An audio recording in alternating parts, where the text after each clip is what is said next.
I'm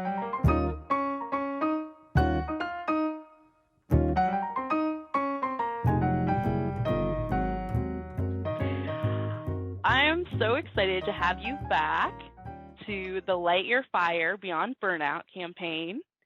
And I'm really excited today to introduce you to my friend, Olivia Ash, who is all the things. Like, I could go into detail, but I think she would do a much better job. She's an ERISA attorney.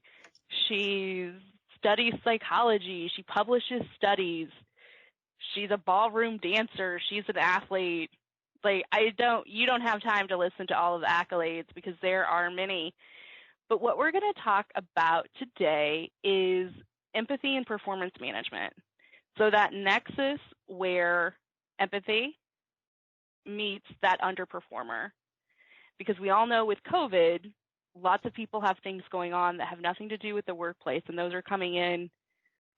may come into their workplace lives, and that may result in lower productivity, mistakes, etc.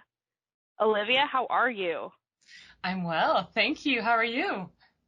Well, I'm wonderful. I do feel like we should tell people that you are the feelings person, and I am the person that eschews all feelings, and I'm like, I'm sure it's fine. Just stuff them way down, put them in a box, and give them to the sea. Emotions, what are emotions? I'm just a computer. Yes, no, I am all the feelings. I wholeheartedly accept that, and once you've accepted it, then learning how to manage it is really part of it, and that's pretty much what we're going to talk about today.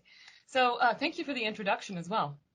Yes, I'm the feelings person. I'm the touchy-feely color, texture. I just happen to be an attorney, kind of thing.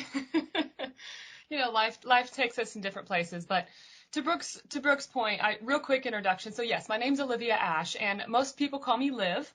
And I, in addition to being an ERISA attorney, so I serve as associate counsel, general counsel. But my work is primarily in compliance. And so I work with employers on helping them comply with ERISA. For fun, however, I still maintain my teaching license, and I teach at Indiana University in lifestyle wellness. And then I also own my own company called Live Balanced.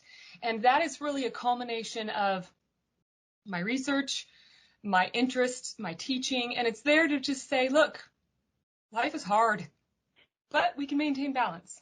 Excuse me. I love all those things, and I think it's pretty exciting that you can couple the compliance and, dare I say, dryness of ERISA with all the brightness and all the things that you are, and somehow those come together in this just like bright energy wave, which I love. Thank you. Yes, and that really is. I am trying to take my own advice. So because of the dryness of our profession, and in particular ERISA, it's really important for me to do the things I love. And for you listening, anyone listening, you have got to do what you love to do. And if you don't, it will be difficult to express emotion. So it's just really important to be able to do that for yourself first, and then you can help other people. Okay, there's my emotions happening. No, I love that. One of our big things with this campaign is to keep your cup full. How do we keep our cup full? It's something that we're constantly talking about. So when we talk about our cup full, it leads us right into empathy. And when we first started talking about empathy and performance management, I think I actually asked you, okay, just define what empathy is for me. Yes, you did. And it's important to understand the difference. Sorry, I interrupted. Was there anything else? No, not at all. Okay. And you asked the right person, because empathy happens to be one of my measured top strengths. So Tom Rath had a book, Strengths Assessment 2.0, and you take this assessment. I took it for myself, and I've taken it 4 times in over a decade. Empathy is at the very top, empathy and emotions. So what's the difference? Empathy and sympathy, we see this. Empathy is that extra step where you quite literally sense the emotions of other people, versus sympathy, which you can say almost cerebral, like in your head. I see what's happening, I know it's hard. I hope it gets better. Somebody who practices empathy says, I see you, I feel you, I hear you, I've been there in some aspect, how can I help you? It's almost taking on the mantle of someone else's emotions, and that can be challenging, it can be rewarding, but you talked about filling a cup. What we want to do is make sure our own cups are full, because as empaths, we tend to fill with others' cups. That's kind of an interesting concept. And that's a difficult thing for HR professionals, or if you're doing performance management, feeling everything. It really is. And I would think that you would run into some kind of empathy fatigue. And why I think it's important, if we talk about empathy and we talk about the law and we talk about compliance, is that all of these things are wrapped up into one. So when we can look at it from the employee's point of view and we can relate that back to our life, that makes us better able to, number one, understand what the issue is. So from an organizational standpoint, we can definitely assess what the problem is a lot better than saying what's wrong with you, what's going on with you, I don't understand, you're underperforming, you're lower productivity, what's your problem? And everything that you just said are accusatory you words. Now, when we're in a trusted relationship, we want to hear you. You're wonderful. I hear you. When we're in a work environment, the word you singles someone out and makes them feel like they're not good enough often, or that their feelings and emotions aren't valid. And we discussed this preparing for this. When you can get to the point from a performance management standpoint where you validate someone's emotions first, I hear you. Here's what's going on. We need to talk about this. We have an issue, but I hear you and I feel what you're saying. I can understand it's difficult. Now let's address the legal or the performance issues and find a solution. But once you do that, you lower that barrier. I really love that, because sometimes I feel like as lawyers, as HR folks, that we're so afraid to say we understand or to mirror back that feeling, because we're afraid, oh, are they going to say this in court, or what are they going to say? How is it going to be interpreted? Am I validating what they're feeling? But there's really nothing wrong there with saying, I can see you're frustrated. I can see you're upset. Absolutely. And mirroring that back into, how can I help? What is going on? And how can I help? What's going on? So from a performance management standpoint, now you and I are trained attorneys. We know what it means to have to be black and white and to just deal with the facts. It can be a very lonely place when it's only the facts and you're taken away from people and the feelings. We have to remember, in a context where we're doing performance management, we're managing human capitals. We're managing living, breathing people. It is not a courtroom. It is not a memo to the court. We are dealing with humans, and humans interact. They ebb and they flow. There's things in and out. And you said mirroring, and that is one of the most important things to be able to do. So I'm looking here at another computer screen, and I just want to say this for anyone listening. So if we said empathy is the ability to sense emotions around you and have an instinctive ability to understand people, you give voice to their emotional life, because we have humans doing a job where we're trying to have compliance around it for protection of rights and benefits, but they're still humans. They bring things from home, or maybe they're at home and it's interacting and flowing through trying to do work as well. So I have some tips for someone if your empathy is dominant, like it is me, or if you think that your empathy is not one of your strengths or you have difficulty with it. There's a few really interesting tidbits and tips, and I can share those here before we're done. Well, let's talk about the tips. So just to recap, we've talked about stay away from those you statements. Think about mirroring statements and reflecting back. I can see you're upset. Yep. I can see you're frustrated. Now what?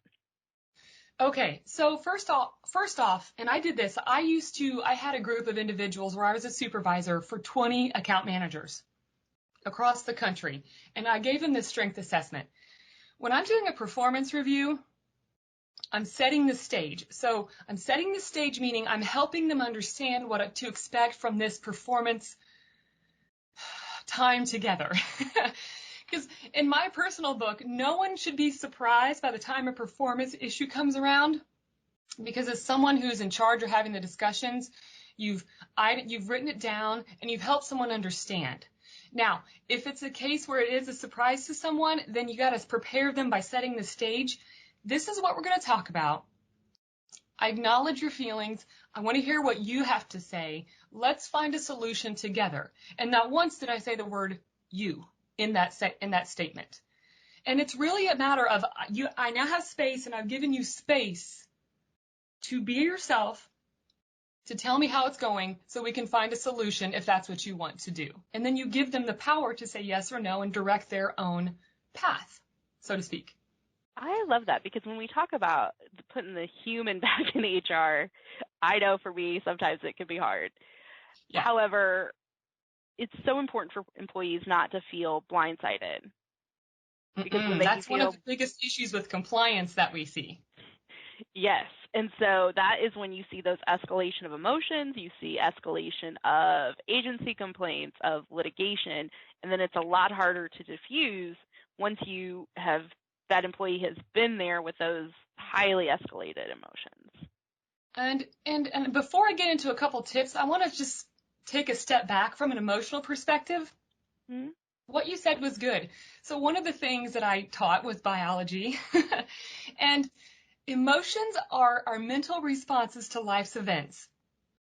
From a biology perspective, our amygdala is our emotion center, and it responds immediately and first to whatever happens. Then our frontal cortex, the thinking part of our brain, has got to contain it and decide on how to respond. Now, if we feel under threat for our job, our family, our money, someone's accusing me, I didn't get to have my say, the emotional responses happen, and you will often get that seeping through as a professional on the other side of it. So leading in here, a couple things. We talked about mirroring. We talked about setting the stage. We talked about not using you statements. If you are an empath, highly empath like myself, there's a few things. Practice refining words to help people name their feelings, because you can sense them, so help name them and ask them for approval. This is what I'm sensing. Is this what you're feeling? Number 2, let them know that you know how they're feeling, because we hear it's nice to know someone helps us. Help colleagues, if you can, understand how someone may be feeling if you've been given permission, and that's where the law intersects with that. Mm-hmm. And then from a personal perspective, if you're delivering performance reviews and you're an empath, it's exhausting. So you talked about filling a cup. You have got to have routines to decompress and let other people's stuff slough off of you. And then sometimes we just have to be quiet and listen. Practice active listening. So those are some tips if you're an empath or you're highly sensitive to others' emotions and they just sort of hit you. Now, if you're not and you're like, all these emotions and I just want to deal with the issues and be done with it, and they didn't do the right thing. Oh my goodness, were you in my head? I just want to deal with it. Performance management is just solving a problem in my brain. It's not accusatory. It's just we're here to solve a problem. Let's solve it. Do we have to talk about all the feelings? Yes. So tell me how to help. Help me, Olivia. Help me. So you are right and I am right, but it's not necessarily about being right. It's about, yes, we have problems to solve that need to be solved, but we're dealing with live humans. So if empathy is a lesser strength for you and you just don't get the feelings as much, here's some things you can do. Ask questions of the people. Maybe have a preset number of questions to ask an individual after you set the stage to help you understand how they feel. Remind them that you're there to listen and that your job is to help them connect and perform better. Because again, these are all black and white things for you to help you understand them when you can't sense their feelings. Consider taking an active listening course. There's skills for that, and it's not always the easiest thing to do. And then spend time together with individuals, which is why team building is important in work situations to help each other see how people react both in stressful situations and in non-stressful situations. And then the last question is, if you're a black and white person and it's hard for you to understand it or sense people's emotions, put yourself in their shoes. if this was me, how would I feel about it? And then maybe just take a step back mentally and emotionally. I love all of those things because it helps whether you are highly empath or you're not. Mm-hmm. It allows for both scenarios, and it really helps the individual be able to performance manage. So I would say you could take what we just talked about that and turn that into manager training pretty easily. Oh, absolutely. Absolutely. And so that's, to me, those kind of takeaways, it's not just for you, but you're also building out that culture piece. And yes. Mm-hmm. if I can get a 2-for-1. It's a policy. Yeah, if I can get a 2-for-1, I'll do it every single time. There's only so much energy in the day. I get it. Absolutely. And we always produce takeaways. So be on the lookout for that from Apex. Awesome. And I think we've reached a great place. Olivia, tell us again where we can find you, because I noticed you have beautiful color behind you. Yeah. So tell us all the things. Where can we find you? Where can I see that painting? Let's do this. Okay. So all the things. So thank you again for the time and the opportunity to talk about something that for me is just how I am, and to be able to share some skill sets is important for me because I'm a teacher at heart, not just a teacher by training and not just a turning, because I actually paint. So this is a painting in progress, and I find that painting helps me manage my emotions that I absorb from everything else. It helps me express myself. But yes, so my company is called Live Balanced. It's L-I-V, as in my name, L-I-V, Balanced, BALANCED.net. And there you can see information about my research on emotions and specifically loneliness, challenges that professionals have, lawyers. That's what I did my thesis on in law school. You can see information about speaking engagements, contacting me. I used to be a model and I paint, so I love color and I love fashion, and it's really just fun. I just want people to go there, and I also write, so I blog about topics important to wellness and to myself, just to share, because for me, it's inside and it has to just obviously go on my walls. As someone that has a gray wall behind her, sometimes I will just put a plug in there. It is fun to go out to Live Balanced because you instantly get a lift with all the color and the images and the art. So whether the art's in the photography or the painting, it's definitely a great little uplifting thing. And we love to talk about practical self-care throughout these, and what can you do in 30 seconds. And absolutely, you can go out and see some bright colors. And just breathe, everybody, and see beautiful things. It helps us to see beautiful things. So thank you. But yeah, and we've got some new images coming and an overhaul, and there'll be some new content I'm planning on now that, life is a little less busy. But yeah, so thank you. No. All right. Well, great. Thank you so much, Olivia. I really have appreciated this. I've obviously enjoyed it, and I'll talk to you soon. All right. Sounds good. Bye. Bye.